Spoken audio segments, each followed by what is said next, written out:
Digital 410 Media proudly presents the What's the Scuttlebutt podcast with your hosts, Don Abernathy, Jeff Copsetta, and Dennis Blocker. Welcome, everybody, to another episode of the What's the Scuttlebutt podcast, your favorite World War II-based podcast, and we are back, me, Dennis, and a new guest, well, return guest, a guest nonetheless, probably a guest you'll hear the name of more in the future, Mr. Roger Gray, but we will get to Roger here momentarily. Dennis, how you been, friend? Doing good. Doing good. Do me a favor. Tilt that monitor lid down a little bit so we can see more than just doing that. There's a lot going on. There you go. There you go. Lots of good stuff going on with COGG and personal life, and yeah, it's good. Happy to hear it. Well, since you mentioned COGG, and he's a friend of yours and a member of your organization, why don't you do the esteemed privilege of introducing our guest tonight? Yeah, for sure.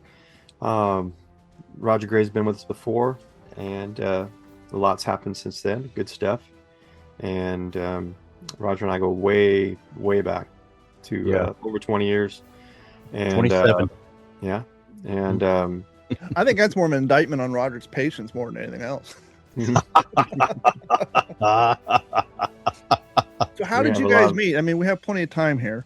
So how? Yeah. So I was putting together a reunion for my grandfather's gunboat in 2005, and there was a lot of guys that were alive then, and so it was awesome. And Roger found out about what I was doing and reached out, and we did some research and found out that both of our grandfathers were in the same LCI gunboat flotilla in the Pacific, and we even have deck logs where the two ships had tied up from time to time. And so we know that our grandfathers, if they didn't talk, they for sure occupied the same space. And so they were in Saipan and the Marianas. And I mean, the fact that the World War II history community, I mean, it's obviously it's worldwide, but compared to other communities, it's a small one. It's close knit, particularly when you Texas or Florida, you're doing it regionally or statewide. The fact that the two of you are from the same region, you both have interest in World War II, and then your grandfathers intersected, docking at the same ports, being at the same place numerous times, probably. Yeah, numerous times. Just it's the old saying, how small our world actually is, even before the internet. Yeah, absolutely. It's really funny. In some of the paperwork that I got my grandfather joined the flotilla at Tulagi when they were refitting the ships, and listed in the roster of the moored vessels there, the 449 is one of them. So yeah, it's really cool to see stuff like that and to see the crossovers. Yeah, for sure. And then, we went to several events together, reunions, LCI reunions in New Orleans, Branson, Missouri. Oh, New Orleans. So we hung out with the same LCI guys, and Roger became a bit of a legend among the LCI veteran community in New Orleans. I'll let him tell you all about that. Well, we got there like on a Thursday night, wasn't it? Something like that, and we stayed through till Sunday. Yeah. We had all these events we went to. Well, on Saturday, I was invited to a birthday party for the steward who was on the 455, who was literally the sister ship of my grandfather's. Stayed there all day, talking to him, had a blast. Well, I get back, and I'm late for the big dinner. And for some reason, our reservations got mixed up, and we had to stay in this little hotel in the quarter on a back street. And so I decided, I run in, I get dressed. I decided to be smart. Check me on that, Dennis. To be smart and take a back alley in New Orleans. So in New Orleans, off the strip. Yeah, off the one street over from Bourbon. So I'm walking along. Possibly go wrong. What could go wrong? Yeah. So I'm walking along, and I had a satchel. I had my notebooks. I had my camera, tape recorder, all that stuff in it. It was before I had a laptop. And I'm walking along, and suddenly somebody grabs my strap on my bag. And I pivot around. Now, here's this kid. I could tell he was a drug addict, and he pulls a knife. He says, "Give me your bag." And I said, "No." You know, he said, "Give me your bag." So he reaches out and cuts me on the face. So I immediately swept the knife away, grabbed his wrist, put my foot around his ankle, laid him down, and I had him like I was about to just rip into him. And all of this happened just instinct. And these two cops are across the street watching the whole thing. They walk over and tell me to get off of him. And they're like, "Where'd you learn that?" And I said, "Air Force." And they just kind of looked at me and says, "Pararescue." They're like, "Oh, okay. Well, we got it from here. You move along, sir." So I'm wearing a white shirt, nice tie. I'm running down the street to the hotel, bleeding all over the place. And I get to the lobby, and the chaplain for the organization meets me there. He was on the 455 as well, or he was on 456. So he meets me there, and he's like, "What happened? What happened?" So I tell him a roundabout short way. He says, "Okay, I'm going to run up and get a shirt and a tie for you." So he runs up. 15 minutes later, he comes down. I'm in the bathroom changing. I come out, and it's like Buddy Holly stepped out of the airplane. I mean, word travels so fast. I got to the table to eat. I'd missed the meal. There's 7 drinks lined up on the table for me. The waiter comes out with a prime rib, and I'm like, "What's all this?" He says, "You've got quite a following, sir." They were like, for the rest of the evening, they wanted me to tell them all about my brawl with those 27 muggers in the middle of Bourbon Street. You know, There I was. there 2 a.m. Yeah. Thursday. Darkest alley in all of New Orleans. New Orleans, yes. As the wind swept, I could hear the clamor of some empty beer bottles. And then they were half a battalion of crackheads and fiends. Armed with bazookas. And one with a butter knife. One with a butter knife, yeah. Oh, but that's the thing I loved about those. Was the knife a big knife, or was it an old school bone pocket knife like our grandfathers gave us all for Christmas? You know, looking back, I think it was like just a pocket knife, buck knife, or something like that. I really didn't pay attention to it. Gas station throwaway. Yeah, I really didn't pay attention. It all happened like that. You know, my training kicked in, and I just what I want to say that it just proves how great those guys were, that generation. They were just so welcoming to Dennis and I, so supportive. You know, we get birthday cards from them. We get anniversary cards. I had one couple send my daughter and my son a Christmas present.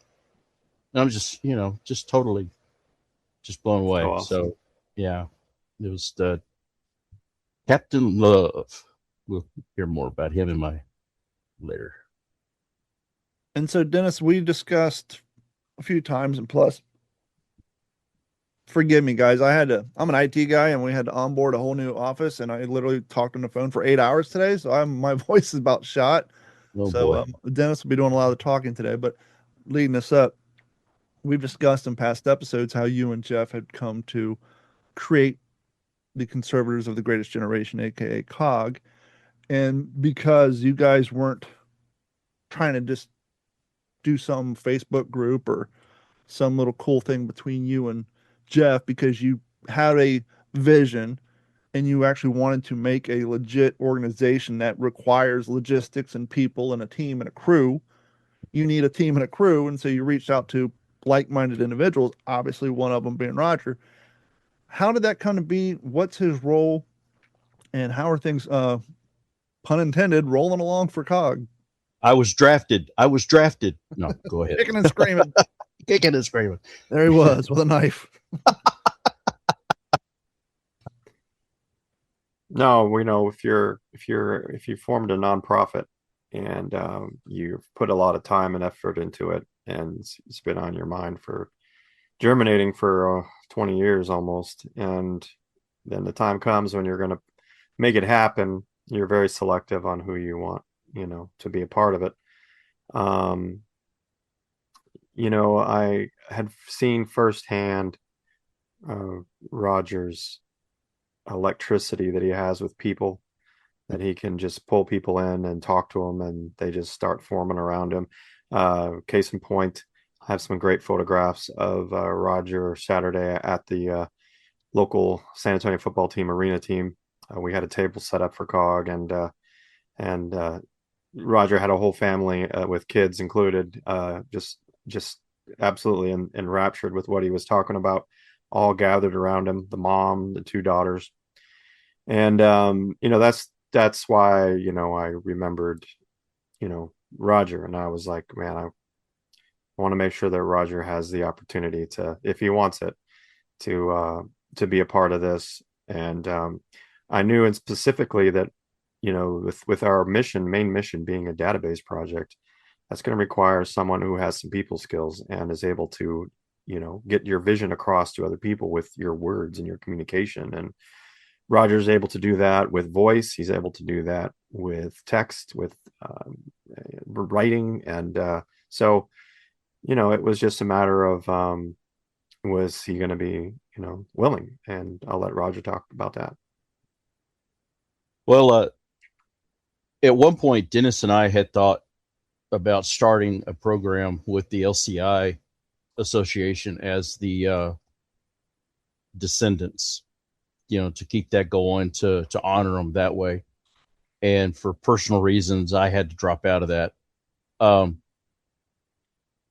I've always been passionate, as you can tell. If not, I wouldn't be here, about that generation, about World War II. And Dennis had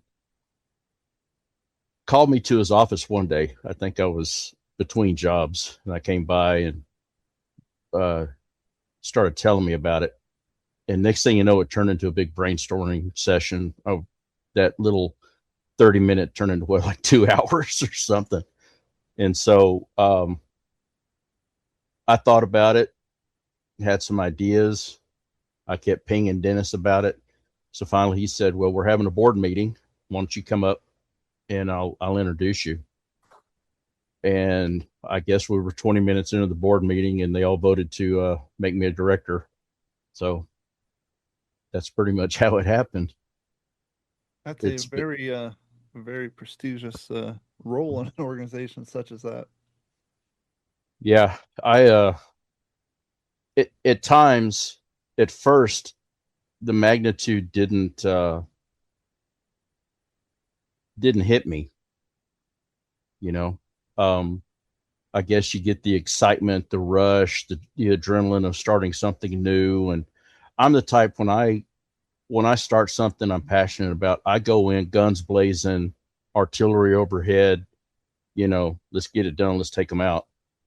And, but as time has gone by and things have happened, the magnitude, hits. And it's like, I've told Dennis a couple of times, like, dude, we've opened a can of worms. And I'm talking the big Australian earthworms, Mm-hmm. Not the red wigglies. No, it's, yeah, we've stumbled onto something here that hopefully our grandkids will look back on and, say, hey, our folks did that. This is around today.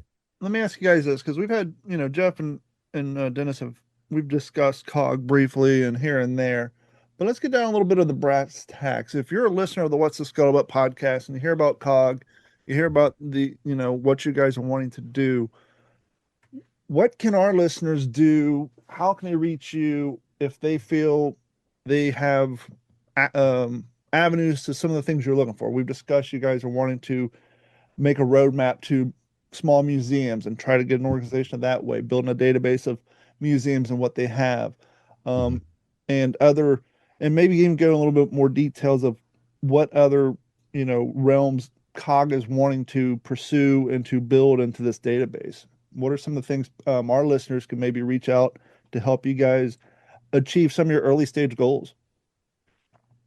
Well, that's a big question. Let me catch up. Uh, my main goal is to make the data accessible, whether it's a link to a small museum that you know, hey, to view these pictures, go to this, write to these people, they'll get it to you. We link to their actual database, or we bring home scanned copies of their documents and put them up on our system. Somehow we've got to get it out there. And I see that as the three avenues that we're going to be able to do that. A lot of people that I've talked to, Jody, who's the museum director for the Galveston County Museum, but talking to her periodically, and she mentions their database. She's checking to see if it's exportable, you know, something that they can export to us. So that's what, you know, that's my focus, is to get the information available to everybody. So for people to help out, you know, we've got links on the website. We've got Facebook, Instagram, TikTok, you know, with all those available too. And what is the official address for the website? www.uscogg.org. So, how many of these smaller museums do you anticipate actually having a digitized database of their contents? The ones that I've talked to, like Janie Hale in O'Donnell, Texas, that we're trying so hard to figure out a way to get up there to her. She has so many photos and letters and documents. None of them are on a database. But her and Dennis can talk some more about her museum. I don't know if you already have. It's small. It's open a couple days a week. And it's stuff that she has gathered from veterans that have passed, you know, and left it to her. And she's been meticulous about cataloging who it is, the date, location, things like that. I don't see a lot of these small museums like hers and many others having a database. So what that's going to involve is us going in person, or having groups do that. I was going to ask you, is that something, because obviously we have a lot of living historians who listen to this podcast around the world. Mm-hmm. Let's say somebody lives in a small town in Iowa or something, and they know a very cool little military museum a few miles from them, an hour drive or whatever. If they were so interested in dedicating their time, would it be something that you guys would be interested in if they reached out to you and they somehow, if they already have a relationship or a relationship forms? I'm just spitballing here in real time on a show. No, that's fine. That's fine. But showing up with a laptop and Excel spreadsheet and getting permission to build a basic spreadsheet database, would something that simple be a tremendous help to you guys? That would be a great help. Not to mention a help to the museum, because then they would have an index of their items in case their museum caught on fire or something horrible happened. And that kind of segues into another. We're developing an internship program with Baylor University. Oh, very cool. And I've written up a curriculum, syllabus, if you will, and that might be something that if someone wants to volunteer and help us, we need to make a boilerplate handbook for them to follow. Yeah, because you need a unionized, uniform template. That way you're not getting these spreadsheets and trying to make like a blank spreadsheet already set up with examples that they could fill in. That's an interesting point. That's gonna need some development, sir. Well, absolutely, and that's why I said I'm just trying to come up with ideas, because we've mentioned the organization, we mentioned some of the goals, and I'm sure some of our audience like, well, they're trying to get this off the ground. How can I help? Because obviously Mhm. your end goal is not just to be a Texas-based organization. You're wanting to spread out. Texas is the pilot Sure. because most of us are here in Texas, Mm-hmm. and luckily, a lot of the small museums, a lot of the state is so veteran oriented. Absolutely. That makes it a little bit easier, especially San Antonio, military city. And let's be honest, with your weather, items sitting up in a pole barn for 40 years has a better likelihood of surviving than sitting in a pole barn in Tennessee or Kentucky where it's snowing and raining all the time. So, That's there's probably a larger number of artifacts available in some of these smaller, and plus, not to mention the entire state, the size of the state, and the potential right. number of museums. But yeah, I mean, just the whole That's geographic, and true. as you said, the history and the appreciation for military is definitely Right. noticeable in Texas. Yeah. So we have we've been targeting small museums. I've sent out introductory letters to several. I've picked some of our crew to be ambassadors to like the Austin area, the Dallas area. I've taken the rest, or I've tried to take the rest under my wing. So any ambassadors like from the Houston area, Lubbock, that would be greatly welcomed. O'Donnell is near Lubbock. That would be greatly welcomed. And right now we're operating pretty much in a 75 to 100-mile radius around the big metropolitan areas. But I know there's a small museums like Cut and Shoot, Texas might have one, or Dime Box or something. Those little intersection towns, I always call them, a little four-way stop. So it's, there's still, we need boots on the ground. Yeah, we definitely need boots on the ground. And one of the things I never realized until I got into this hobby years ago is most people hear museum, they think, oh, it's city ran, county ran, government ran. A lot of these, as we were discussing with Tim last week, a lot of these are guys like us whose collection got out of hand, and the wife says, "Yeah, you gotta move it out," and they do, and they're successful with it. But as they start to age out, and they're unable to maintain that because it's just a staff, perhaps him, his wife, or one or two like-minded friends. A lot of these museums don't fade away due to lack of funding. They fade away because the key guy passes away, and then the kids are like, "What do we do with this stuff?" The old joke is, my biggest fear is I'm going to pass away and my wife's going to sell my whatever for what I told her I paid for it. Right. And so there's been so many. We had a great one up here in Florida, out in Lakeland, Florida.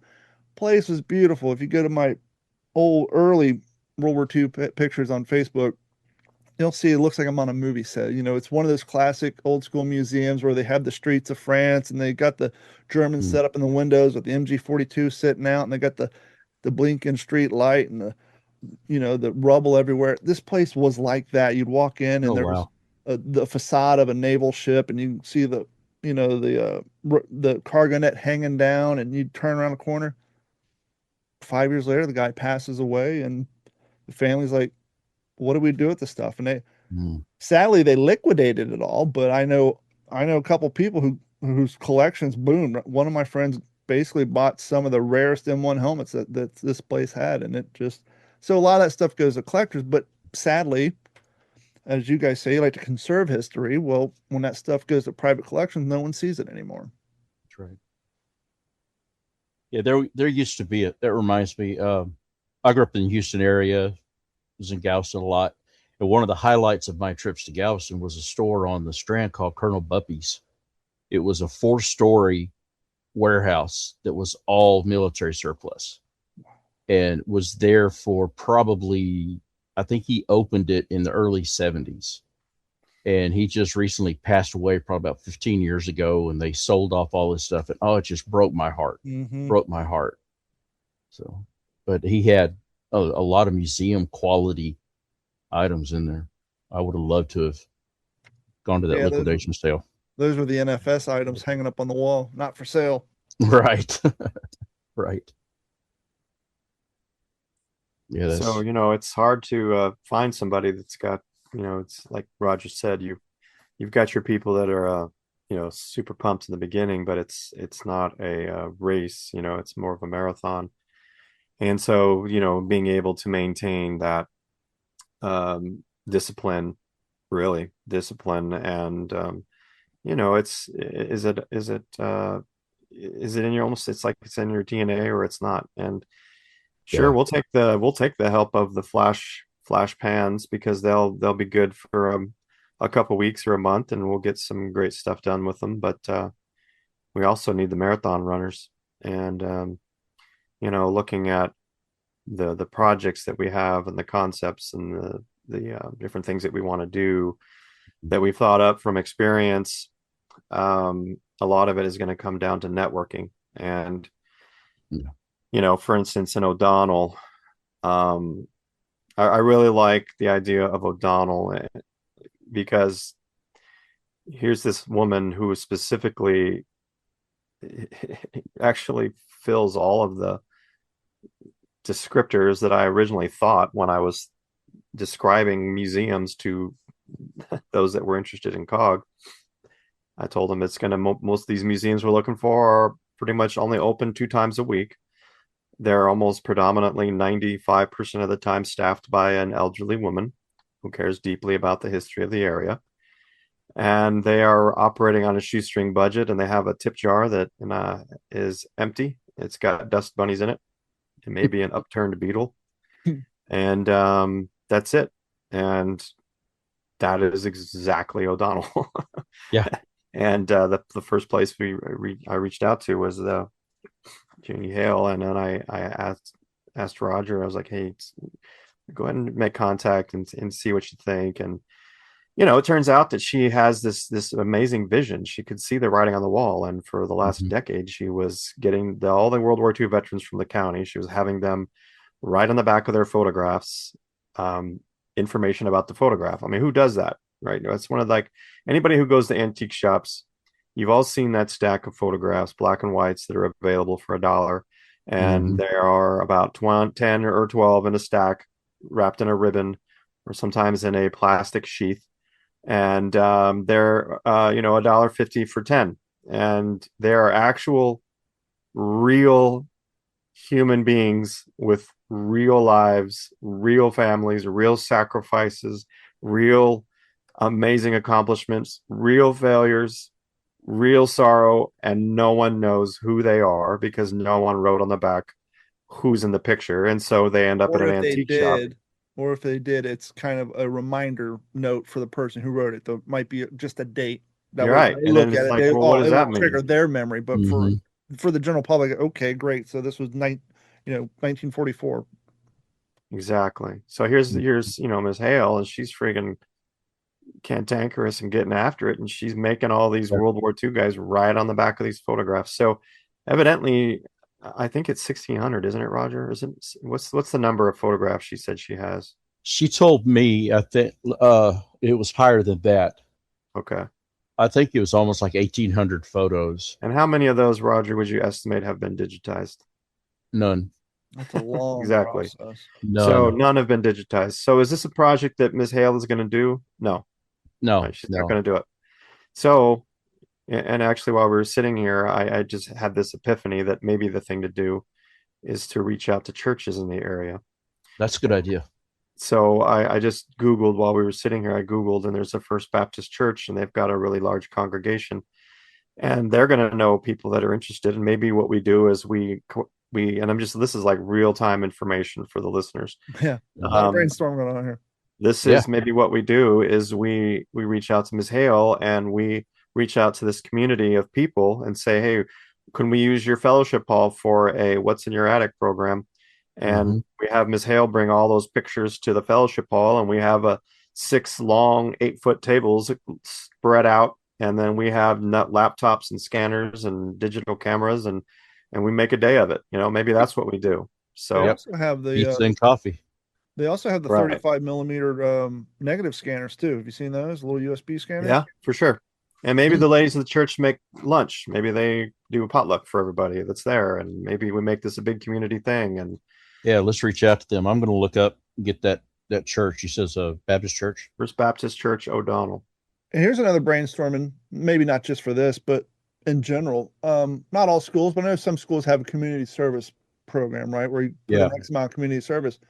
Maybe reach out to those districts and find out, hey, if someone were to go do something like this, just as an example, digitizing or whatever, just local museum, could we get that to count towards their community service, towards whatever their requirements are for school?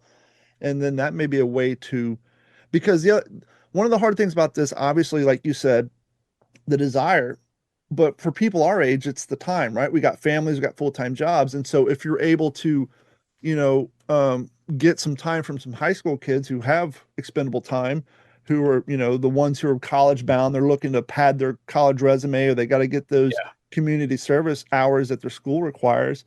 It's a win-win for everybody. They're learning history, they're meeting cool people, they're seeing stuff, and they're checking their community list off. And who knows, that might be the thing that bites the history bug on that particular individual. So those are all items too that could possibly be beneficial for getting things like that done. We've talked and I've got a list of the schools in the area that we're going to reach out to, just for that. So we had also I was in the Scouts, Boy Scouts, and I actually wrote up a handbook for COGG for scouting. To I even got a price for a badge, for them to earn. So that's kind of sitting on the back burner right now, but it's another avenue. So great idea. Schools, scouts, churches. I mean, it's we've got to reach out into the communities and get the support, because we can't be it everywhere at once. That's the bad part. What do you guys have coming down the pike? We know you guys had a huge success with the rooftop oath event. One of the ways you guys getting your name out there, plus obviously trying to conserve history and do events. Do you guys have another event coming down the pike that perhaps our audience in Texas could show up for? Yeah, on July 25th, for the 82nd anniversary of the liberation of Guam, there is the Liberation of Guam event in Schertz, Texas, which is a suburb of San Antonio. It's the largest celebration of the liberation to include, larger than the one on Guam. And they shut down the whole island of Guam for that one. Over 8,000 people attend this every year. And there's tremendous food, drink, music, displays, stories.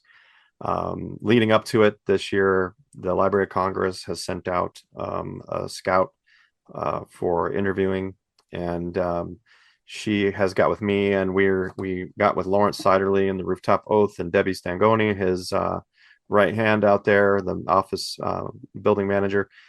And so they have given the conference room to the interviews for the 21st, 22nd, and 23rd. And so they already have it all mapped out, who's coming in to be interviewed. 95% of them are from Guam, the Chamorros. So they're going to be doing that. So that's kind of a lead up to the event. And then, the 25th, it's going to be hot, and, there's nothing we can do about it. You can't blame anybody except the Americans for invading in July. But, yeah. So, at least we can appreciate that Iwo Jima guys did it in February. But, July 21st was Invasion Day, but, Saturday that week is the 25th. So that's that.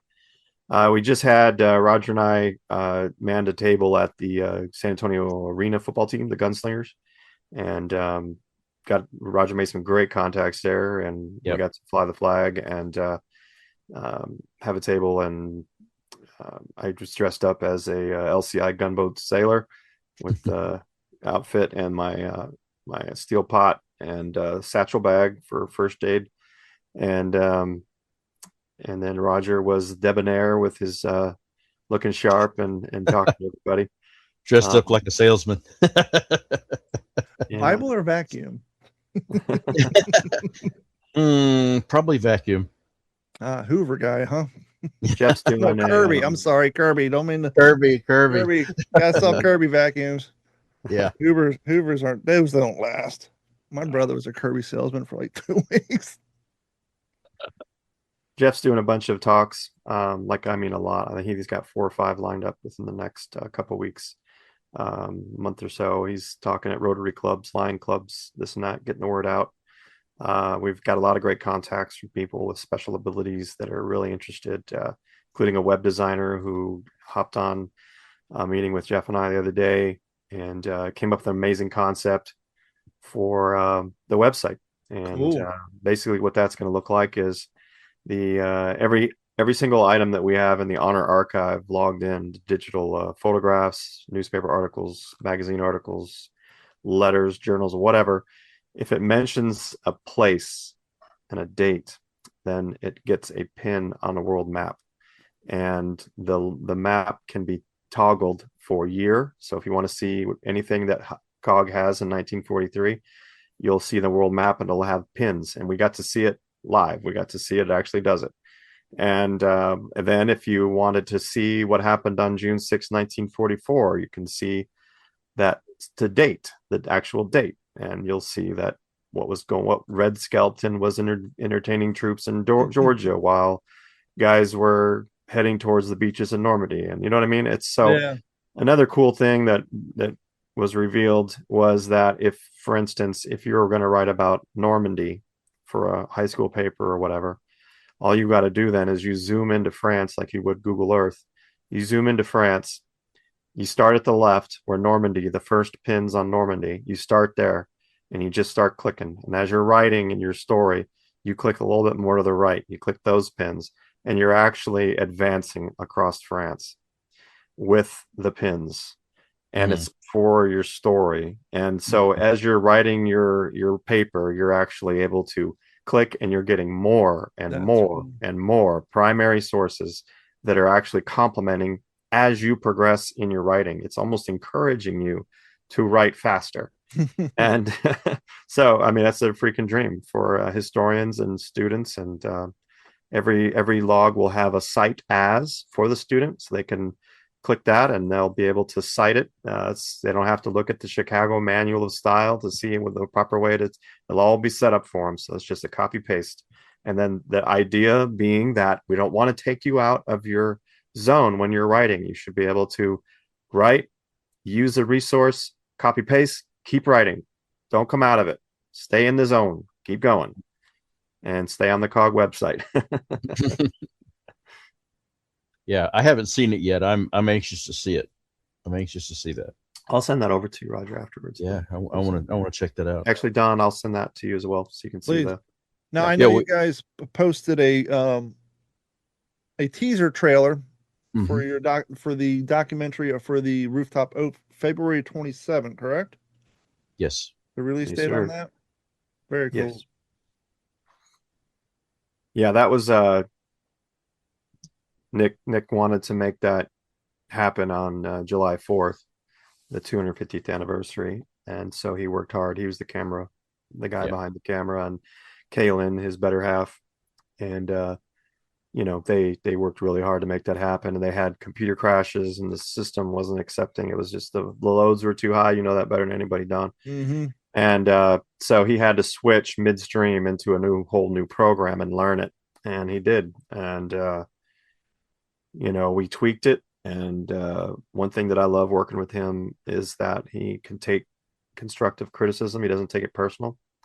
And he's like, yep, please, thank you. Let's make this better. And man, the last one was really great. It's really great. So we're excited because, actually, Don, you yourself will probably will absolutely be in the documentary. Of course, Roger will be. Roger was interviewed for it. So the teaser is absolutely that. It's just a teaser. There are so many people that have been interviewed that have very unique perspectives on the Rooftop Oath event. And Nick today was telling me about in October, he's going down to West Dakota to interview Andrew Bohr, who was the historian. I heard today from Andrew. He was super excited that his book is done and it's going to be going to the publishers. And I think he said September release. Yeah. So he's very excited. We're very, very proud of him. So, you know, it's interesting in that forming COGG and operating COGG, just the short time we've fulfilled so many missions already. And just by being us, and I'm not saying that out of pride, it's just by being who we are, we fulfilled missions. And we're encouragers, we're helpers, we are mentors, and that's what we do. And Andrew came in our way, and we encouraged him and mentored him and encouraged him, and hey, get this thing done, you know. And he told me it would be years before it was done, and because of us and our what we were doing and the encouragement we gave Andrew, he knocked it out. And he is so excited now. And now all these families, the Westlaco 8 families, Harlan Block's relatives, BR Guests, Carl Sims, like all these guys down there, their families all get to know in a very amazing narrative what happened to their loved one. And that's just one of COGG's things, encouraging upcoming authors, not making them not charging them to speak with us, you know, but welcoming, and let's nurture you along here. It's good stuff. Yeah, that was one of the big points that in our initial conversation with Dennis and I that was brought up, was that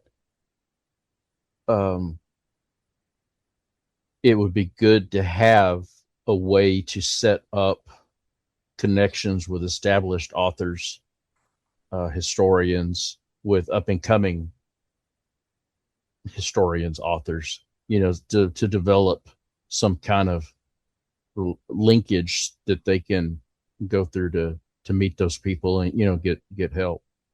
So, you know, we can do that. And Roger, I think in that vein, I really see a couple years from now, our annual event is like a 3-day event, and we have guest speakers, and maybe that's something we do. Maybe we have a famous author come and he does a clinic on writing nonfiction and how to keep people's attention. And we have these young historians and young World War II enthusiasts who love it.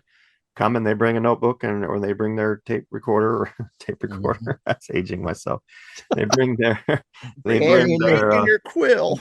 They wheel up in their wheelchair with their tape recorder. They bring their reel to reel. And well, I think another interesting thing about COGG is you guys, you know, the whole concept of the museum, the digital database is fantastic, the awesomeness of the website, but you guys are also encouraging and providing a path for people to do boots on the ground research. We've all, you know, we've all have great colored books. We all have our favorite website. There's nothing like either putting your hands on it or seeing it 2 inches away from you behind a sheet of glass. And it's like, definitely. I never realized that little interest. And they each have their own smell. They have their own smell. Those places. Yeah. You can smell the history, and that is the truest form, especially military gear. And I remember, I think season 2 of American Pickers, because I've seen every episode. Mike Wolf, you know, lady kind of gave him a weird look. He was in the attic and he put his face in it, big whiff, and he said, he's like, the easiest way to tell reproduction from original is the smell, especially when it comes to military equipment because of the oils and the waterproofing they used back then. A lot of stuff you can't use a modern day gear because the EPA won't allow you to. And the biggest way you can tell, like here's Texas, I'm sure is the same way because you guys have hot and sun. Florida for sure. You'll see the reenactors who have the reproduction haversacks and musette bags on. After about 2 years, they're almost Crayola yellow. When they're walking next to the guy who has the original gear that's 80 years old, it's still the khaki brown because it doesn't fade because of the chemicals they used back then. You know, you can definitely, I have an e-tool cover that's reproduction that I'll put on the back of my when I do living history events at museums, I'll pull out my original gear. If I'm rolling around in the field somewhere, I'm going to use my reproduction, but I don't have an original e-tool cover, so I'll use my reproduction. But the color difference isn't, if you look at the back of it where the sun will hit, it matches, but you flip it down, it's almost Crayola yellow because the sun just bleaches it all out. So we had a real world event today that kind of just happened at my lunch break. Kind of really reinforced the importance of COGG's mission.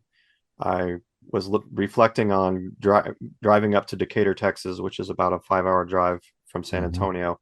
I went up there specifically to research the steward's mate, Raphael Johnson, my grandfather's gunboat.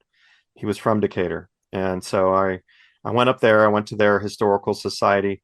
And interestingly, it used to be a Baptist seminary. And one of the Baptist legends, John R. Rice, actually went to school there. And it's this just amazing, gorgeous 4-story building.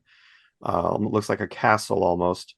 And but it's the Historical Society for Wise County. And I'm walking up the steps, and you walk in, and there's a stagecoach there inside when you first walk in. There's all this great stuff. It smells like a museum. And there's that elderly lady behind the desk sitting there. And I had a really great experience there. They were very helpful, pointed me in the right direction. It led me to Leeds, led me to Miss Janet Miner, who actually knew Raphael Johnson. So I was able to interview her, and that's a whole nother story, but a really good story. But that all came because of the help that I had from there. So today at lunch, I was thinking about, if we're gonna get grants, and we're gonna need to show that we are doing what we say we want to do. Not just, we can't keep showing concept art to people and to institutions. We need to have proof, right? Proof of concept. So I always say that all the time. So I thought, well, let me look into that one, because I was there. Maybe that's an in, since I was there and I remembered it. So I go on there to their website, and the first caveat I see is, we're so sorry if you are looking for collections that were not digitized since our big fire. And I'm like, what? So I Google Wise County Historical Society fire, and it says 2023, the Wise County Historical Building burned to the ground. So I click on it for images, and sure enough, the only thing left is the foundation and the outer walls, the skeleton, right? All the content inside is gone. So, it's like it hit me hard today, because I walked up those steps. I stepped inside there. I researched Raphael Johnson there. And it really showed that COGG's mission is vital. And we have got to, and I know that we're really just focused on World War II history and all that, and that's always going to be our focus.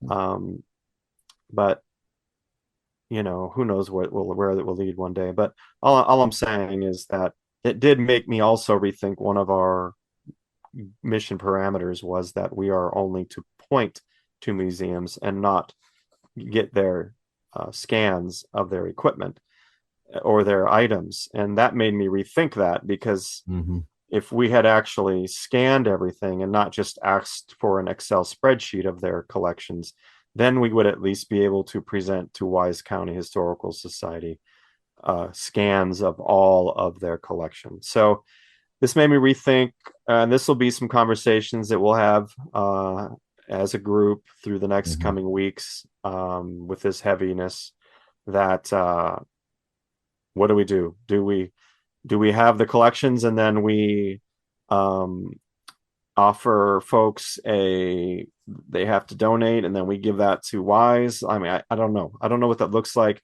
I still want to point back to Wise County as an example, because I want them to feel the people reaching out, because that's encouraging. If you're sitting in that building all the time and there's no traffic, the phone's not ringing, the emails aren't, there's no traffic, and all of a sudden this nonprofit starts, and now you're getting requests across the country for items that you have. So I really want to do that. But maybe what we do is we just say, look, we will scan everything you have because we want you to be able to provide people that call for research.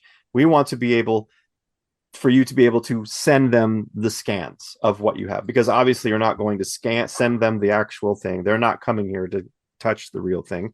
It's going to need to be scanned. So maybe what we do as almost like a backup external hard drive, COGG is a backup hard drive, and we sign an agreement that we will never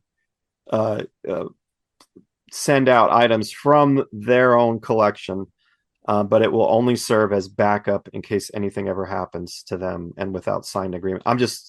And once again, the folks, the listeners are getting that's live. And then someone in your situation, right? You walk in this museum, you're trying to do research on someone you know or someone you have a connection to, and then you find out, well, there was a fire 3 years ago. Your first question is, how much more information would I have gotten off this person if I would have showed up here in 2022 versus for sure. now? And what if someone would have showed up here in 2022 to help them catalog this stuff and digitize this stuff or whatever, conserve the history and preserve for that matter. Yeah, there have been many people that I've talked to, even this weekend at the game. It came up. They're like, well, I have all these photos that were my grandfather's, and that comes back to, okay, do we take their photos? Do we scan their photos? What do we do? A lot of people are at the point now that their loved one, their World War II era veteran is gone, and they're left with these items and they really don't know what they want to do with them. I think the answer to that would be to help facilitate them to that decision. And I think a cool solution, if they say, hey, this stuff's cool, we love grandfather, but if for some reason they want to offboard it or relocate it, I think the default answer is, where was he born? Where did he grow up? Let's see if there's any museums there who would be interested in this stuff. Let's digitize it before it goes and send it home, proverbially, right?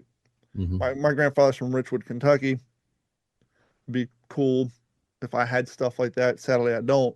But if I were someone, it's a little non sequitur, but whatever. One of the things that used to drive me crazy about Pawn Stars. Hey, here's my grandfather's pilot bomber jacket. We loved him so. Yeah, I'll take $150 for it. Here you go. Yeah. You had this great love and admiration for this grandfather who raised you through the hardest times, but you're going to sell the last artifact you have to some guy on TV for $150. So I think it would be cool in that particular situation. Where's your grandfather from? Let's obviously digitize the stuff, but let's see if there's either a local county museum or even a state museum who may be interested, to have artifacts from, the son of Kentucky, Richwood or whatever. And that would be kind of a cool thing to help facilitate, because they won't contact his museums. And hell, a few years from now, you guys might hopefully have such a big network, you may already have a contact in a museum close to that area who could help facilitate and find a home for those items. Yeah, that's kind of that kind of alludes to another point in this. Jody, who is she's head of the museum for the Galveston County Museum. In our initial letter, I told her that my grandfather was born in Galveston. Got the Navy Cross. So in each of her emails, she asked me, just like, send me some pictures of him. Send me, because they want to do a little cameo there of him. So that's along the same vein there. That's a really good idea. I'm taking notes while we're talking. Cool. Well, before we wrap up, where can people find information on COGG? We know you got a YouTube page coming out. Obviously, probably the main landing page would be the homepage, correct? But you guys are also on Facebook and Instagram? Yeah, sure. Conservators, the Greatest Generation on Facebook. Do you have a easy to remember contact email if someone were to say maybe perhaps have a relationship with a museum and they perhaps would be interested in trying to, help get your all communication line in there? COGG, COGG.service cogg@gmail.com. Or you can send to mine, cog.roger@gmail.com. Either one of those. Fantastic. Roger, thank you so much for joining us tonight. Dennis, has been a pleasure as always. And everybody else, thank you. Please head over to whatsthescuttlebutt.com or WTSPWorldWar2.com. We're really bad at self-promotion here, but we do sell t-shirts. We do sell hats, as you can see. So if you click on the merch link, you can pick up shirts. We got a new vendor, hats, coffee mugs. Head over to youtube.com, look for the What's the Scuttlebutt YouTube page. And as always, you can find our content as well on D410 Media and at WTSP World War II Instagram. For myself, Dennis, Roger, and Jeff, thank you guys so much, and we'll talk to you all next week. This has been a Digital 410 production.